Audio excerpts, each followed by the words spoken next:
Opa. Assim, eu queria só dizer que é bem importante o Adriano em 2008 pelo São Paulo, que é o primeiro dessa onda da leva dos grandes craques que voltam, né? Porque o Tevez foi uma contratação, era um outro perfil. Depois do Adriano, e que de fato teve um começo muito bom no São Paulo, cobriu o São Paulo na época, era ele, o Aloysio, eram as Torres Gêmeas, eles são amigos até hoje. A partir daí, os clubes começam a contratar, os jogadores começam a voltar. Eu vou dividir a minha análise em duas categorias, porque eu considero mais bombástico, mais impactante, são todos jogadores de um nível altíssimo, são todos craques, né? Quase todos craques. Mas eu considero mais impactante, mais bombástico, ver um craque que não é brasileiro chegando aqui, do que um craque brasileiro chegando aqui. Porém, existe a categoria dos gênios. Então, eu vou separar a minha conversa entre o impacto estrangeiro, que é maior do que o impacto brasileiro, e vou guardar os gênios para o fim da conversa. Dito tudo isso, a minha quinta colocação foi o que a gente viu ontem, é o Luís Soares. Luizito Soares na quinta colocação. O Kaká pro André Kfouri. Dottoli, você também vai votar na nossa brincadeira. Quem você coloca na quinta colocação? Soares. O Soares venceu porque o Dottoli falou. Assim, eu não votei no Kaká. O Kaká, ele estava indo pro Orlando City. Ele estava no Orlando, aí veio e volta. Embora a volta do Kaká para o São Paulo também fosse muito simbólica em 2014, São Paulo tinha um belíssimo time. Sim. É verdade. Eu estava na volta do Kaká, eu era repórter nessa época. Eu te acompanhava, eu estava no colégio ainda. Era teu fã. Eu ia falar uma coisa, mas aí eu lembrei que eu tô no ar. Quarta colocação, André Kfouri. Para mim seria o Soares. Soares. Mas ele já foi escolhido. Ele já foi. Vai, fala um outro aí mais pra cima agora, então. Eu posso votar no terceiro, se você quiser. Não, André Kfouri. Pensa assim, quem você colocar... então pro André fica o Kaká, né? Porque aí sobe o Kaká. Então, pro André, a quarta colocação tem que ser o Kaká. Vocês já estão colocando votos aqui na minha cédula. Não é...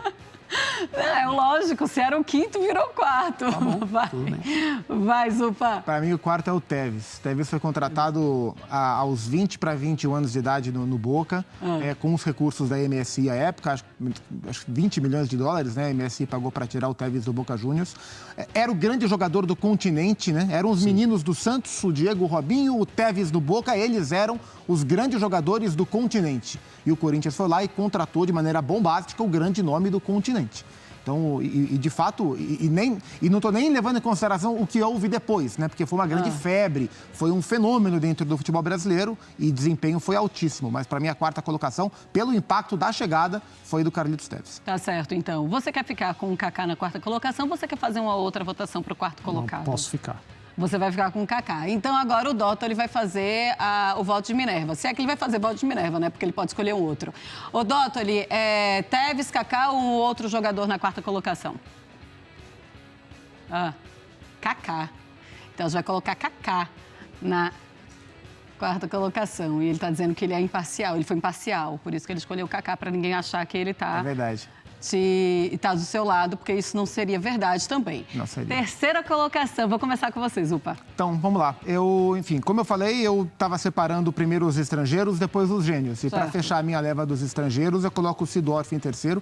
Era um jogador que eu não enxergava jogando no Brasil, que de fato ele chegou e jogou muito. Era um jogador de proporções assim gigantescas no futebol mundial. Não foi um gênio, mas foi um craque de bola. E ver o Seedorf no Brasil, para mim, foi muito bombástico. Para mim, é o terceiro. Concordo com o Zupa. E Furi? Seedorf. Seedorf, terceiro.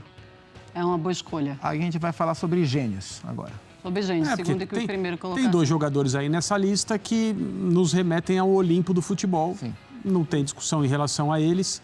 E uma das contratações... Vocês vão falar do Ronaldinho e do Ronaldo, né? Mas assim, o Fernandinho foi algo assim impressionante também a volta dele. Era algo que ele dizia que ia voltar. Ele volta e volta para o Atlético Paranaense. Foi menos bombástico, porque ele sempre disse que ele ia voltar. Do ponto de vista bombástico, não teve nenhum impacto.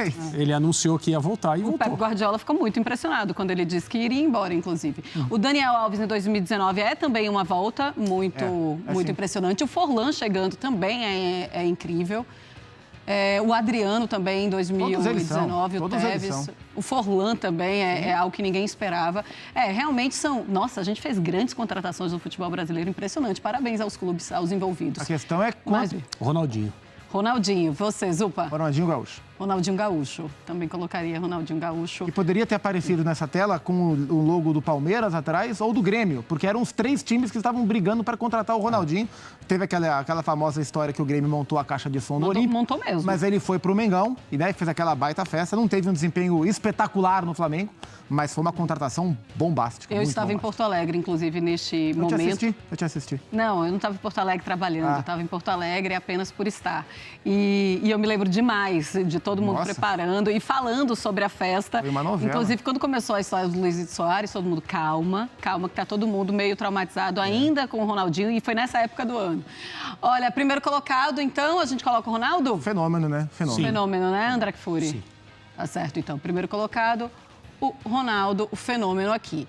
A gente depois poderia ter colocado o 6º, 7º e feito todo o outro ranking, né? O Ronaldo foi bombástica a contratação, não só pelo que ele representa, mas porque ninguém imaginava que ela fosse acontecer. Porque eu me lembro muito desse dia. São Paulo havia sido campeão brasileiro em 2008. Como eu falei do Adriano, eu cobri o São Paulo. E aí, no comecinho, nos primeiros dias de 2009, o presidente falecido, Juvenal Juvencio, marca uma entrevista coletiva no Morumbi do Muricy, do Juvenal, com a taça, aquela coisa toda para começar a temporada. E aí, de maneira... Numa segunda-feira, se não me engano. De maneira inesperada, o André Sanches fecha, na manhã daquele dia, a contratação do Ronaldo. E o Neto, craque Neto, na TV Bandeirantes, dá o furo dessa contratação e ninguém imaginava. Então estava toda a imprensa de São Paulo voltada para falar do título do São Paulo e, de repente, a bomba do dia, na hora da coletiva do São Paulo, foi a chegada do Ronaldo no Corinthians e ela, de fato, foi muito bombástica. Foi.